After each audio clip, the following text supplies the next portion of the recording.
Il faut que des voix autorisées s'élèvent de temps en temps pour que nous voulions bien accorder un peu d'attention aux enfants invisibles. 160 000 enfants chaque année sont victimes de violences sexuelles dans notre pays. Mais ces enfants ne sont pas dans les tribunaux, ils ne sont pas dans les hôpitaux, ils ne sont pas dans les services sociaux, ils y sont naturellement, mais nous ne reconnaissons pas qu'ils sont des enfants victimes de violences sexuelles.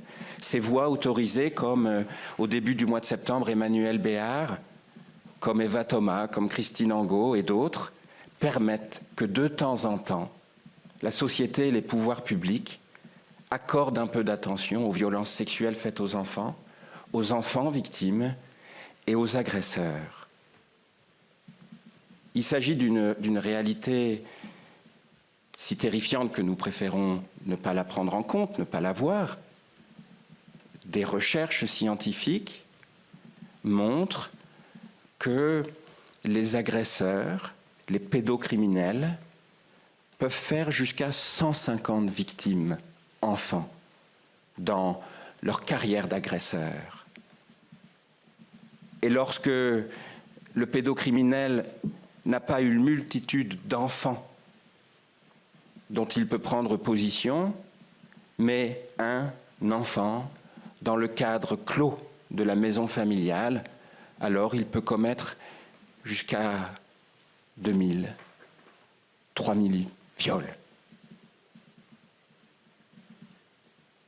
Nous avons reçu ces témoignages et j'ai à l'oreille les paroles de ces hommes et de ces femmes qui disent «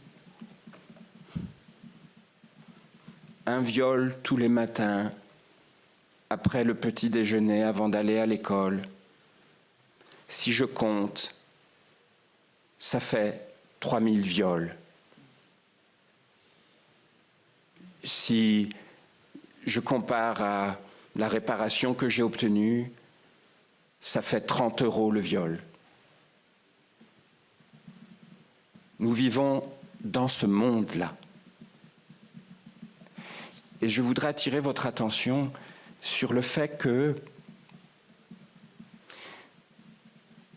nous avons toujours tendance à oublier que dans la violence, il y a de la violence. Que ce mot n'est pas seulement une idée, que la réalité est de l'ordre de la destruction physique de la personne, du petit bébé qui revient de la maternité, des adolescentes et des adolescents qui rentrent à la maison.